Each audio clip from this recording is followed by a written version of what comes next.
Welcome back. અમદાવાદમાં આગામી 10 દિવસ પાણી નહીં આવે। નર્મદાની મુખ્ય કેનાલમાં રિપેરિંગના કારણે 5 ઝોનમાં પાણી કાપ રહેશે। કોતરપુર વોટર વર્કર્સને મળતા પાણીના જથ્થામાં 55 MLD પાણી ઓછું આવશે। અમદાવાદના 65% વિસ્તારોમાં પાણી કાપ રહેશે। મહાનગરપાલિકા વોટર ડિસ્ટ્રીબ્યુશન માટે બોરવેલનો ઉપયોગ કરશે। ઉનાળામાં પાણીની તંગી ન સર્જાય તે માટે મહાનગરપાલિકાની આ તૈયારીઓ છે।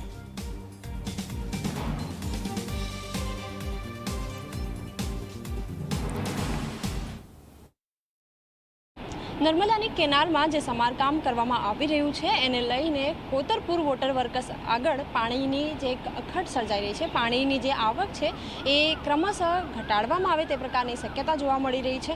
વિશેષ કઈ રીતે અમદાવાદીઓને પાણી મળશે આ દરમિયાન એ વાતચીત કરવા માટે આપણી પાસે એડિશનલ સિટી ઇજનેર અધિકારી ઉપસ્થિત છે। એમની સાથે વાતચીત કરીશું, એમને પૂછીશું। અચ્છા સર, એક તરફ ગરમીની સિઝન, લોકોને પાણીની વધારે જરૂરિયાત અને બીજી તરફ આ રીતે પાણીની શોર્ટેજ, કઈ રીતે અમદાવાદ મહાનગરપાલિકા મેનેજ કરશે? અમદાવાદ મહાનગરપાલિકામાં અત્યારે નર્મદા મેઇન કેનાલમાંથી 3 પાઇપો આવે છે, 2000ની અને 2500ની। અત્યાર સુધી 2000ની જે છે આપણે પાછળ તમે જુઓ તો રો વોટર પંપ હાઉસ છે એમાં કનેક્ટેડ છે અને ત્યાંથી પમ્પિંગ કરીને આપણે પ્લાન્ટમાં લેતા હોઈએ। અને 2500ની પાઇપલાઇન જે છે બાય ગ્રેવિટીથી આવે છે।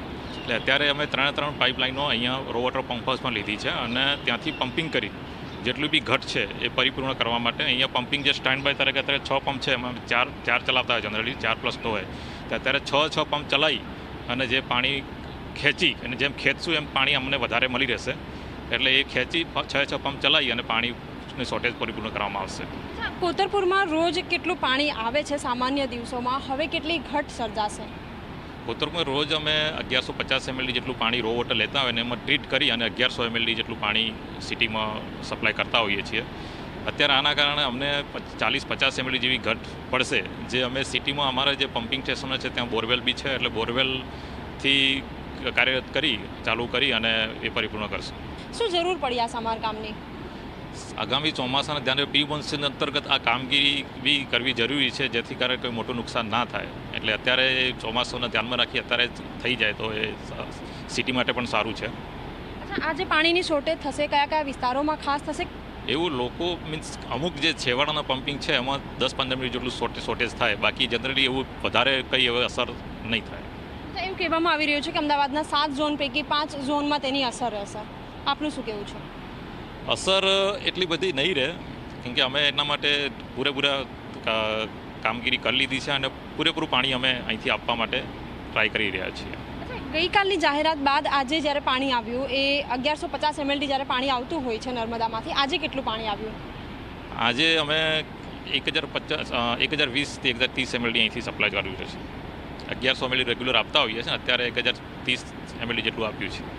બિલકુલ, તો આજે પાણીનો સપ્લાય છે નર્મદા કેનાલમાંથી એ કોતરપુર પહોંચતા વધઘટ થઈ શકે તે પ્રકારની શક્યતા અને 10 દિવસમાં આ કામગીરી પૂર્ણ કરી દેવામાં આવે તે પ્રકારની બાહેધરી પણ આપવામાં આવી છે। બીજી તરફ અમદાવાદ મહાનગરપાલિકા પણ એ પ્રયાસ કરી રહી છે કે જ્યાં પાણીની શોર્ટેજ વધારે ન પડે અને મહત્તમ લોકો સુધી પાણી પહોંચી રહે। કેમેરામેન તુષાર શાહ સાથે સપના શર્મા, Zee24 કલાક, અમદાવાદ। નર્મદાની મુખ્ય લાઇનમાં સમારકામ ચાલતું હોવાના કારણે 10 દિવસ સુધી અમદાવાદમાં પાણી કાપ રહેશે।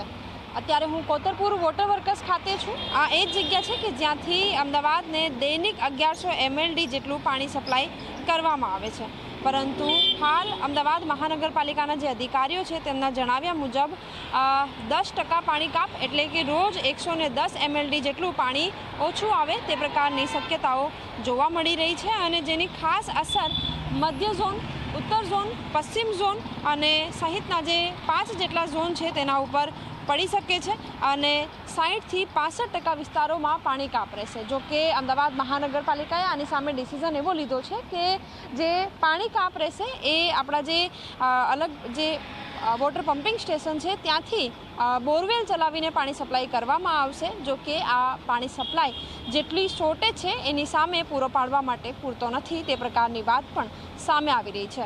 કેમેરામેન તુષાર શાહ સાથે સપના શર્મા, Zee24 કલાક, અમદાવાદ।